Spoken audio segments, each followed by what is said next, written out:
প্রিয় বন্ধুরা, কেমন আছেন সবাই? আশা করছি সবাই ভালো আছেন। আজকের গল্পটিতে আপনাদের সাথে শেয়ার করব সুর যেভাবে আমার সাথে তার মনের আশা পূর্ণ করেছিল।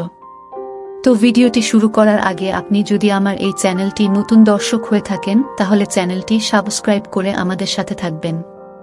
3 বছর আগের কথা। আমার বয়স তখন সবেমাত্র 16। দেখতে শ্যামা রঙের হলেও আমি বেশ স্বাস্থ্যবতী ছিলাম। তাই অল্প বয়সেই আমার শরীরে যৌবনের ছাপ চলে আসে। এজন্য আমার অভিভাবকরা আমাকে বিয়ে দেওয়ার চিন্তায় মেতে ওঠেন। যেই কথা সেই কাজ। ঘটক আসল আমাদের বাড়িতে বাবার সাথে কথা বলতে। ঘটক যে ছেলেটির সম্বন্ধ নিয়ে এসেছিল সে ছেলেটি সিঙ্গাপুর থেকে কয়েক মাস আগেই ফিরেছে। অনেক টাকাওয়ালা ছেলে। 10 বছর সেখানে থেকে এসেছে। ছেলের বয়স একটু বেশি হওয়ায় বাবা প্রথমে একটু অমত হলেও আম্মুর চাপে রাজি হন। এরপর তার সাথে আমার বিয়ে হয়। তারপর শুরু হয় আমার কিশোর বয়সে স্বামীর সাথে সংসার। এভাবে 5 মাস অতিবাহিত হওয়ার পর আমার স্বামী দেশে কোনো ব্যবসাতেই সফলতা পাচ্ছিল না। তখন আবার বিদেশ যাওয়ার সিদ্ধান্ত নিল। তবে বিদেশ যাওয়ার বিষয়ে আমার কোনো সিদ্ধান্ত সে নেয়নি। আমি তাকে দেশেই কিছু করার জন্য বারবার বলি, কিন্তু কে শোনে কার কথা। এক পর্যায়ে সে বিদেশ যাওয়ার সকল প্রস্তুতি সম্পন্ন করে ফেলল এবং চলেও গেল। এরপর শুরু হয় শ্বশুর শাশুড়ির সাথে সংসার করার পালা। শ্বশুর শাশুড়িও আমাকে খুব ভালোবাসতে লাগলো। আমার শাশুড়ি ছিল শারীরিকভাবে কিছুটা অক্ষম, অর্থাৎ উনার এক হাত প্যারালাইসিস রোগে আক্রান্ত হয়ে অক্ষম হয়ে যায় এবং কোনো কাজও তিনি এখন করতে পারেন না।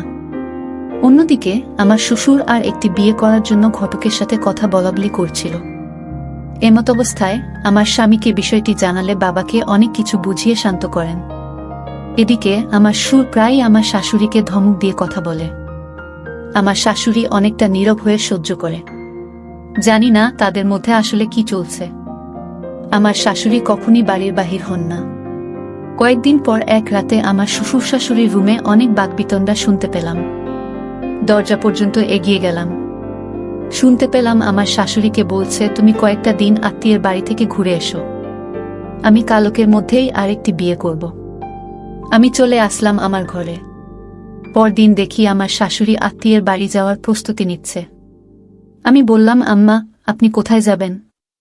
জবাবে বললেন, আমি তো অনেকদিন যাবৎ কোথাও যাই না, কয়েকটা দিন ঘুরে আসি, তুমি একটু তোমার শ্বশুরের সেবাযত্ন করো।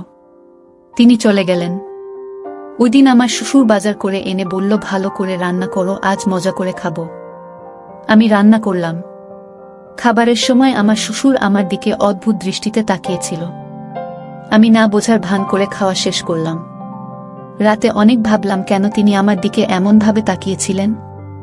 কোনো কুল কিনারা পেলাম না। পরের দিন আমি বাথরুমে ঢুকলে বাহিরে পায়ের শব্দ লক্ষ্য করলাম। টিনের দরজা হওয়ায় ছোট একটি ফুটো দিয়ে দেখলাম আমার শ্বশুর চলে যাচ্ছে। বাথরুম থেকে বেরিয়ে অনেক চিন্তা করলাম তিনি সেখানে কি করছিলেন। অনেক ভাবাচিন্তার পর মনে করলাম, পুরুষ মানুষ তো, হয়তো আমার শরীর দেখার জন্যই সেখানে গিয়েছিল। এরপর থেকে আমি লক্ষ্য করছি যে তিনি যখন তখন আমার দিকে খারাপ নজরে তাকাচ্ছে। একদিন দুপুরে রান্না করছি, এমন মুহূর্তে আমার শ্বশুর আমার রান্নাঘরে প্রবেশ করেন। আমি ভয়ে আটকে উঠি, কিন্তু আমার সুরকে বুঝতে দিলাম না। সারা বাড়ি ফাঁকা। এই সুযোগটাই নিলেন তিনি। আমাকে পেছন থেকে জাপটে ধরলেন আমার সুর।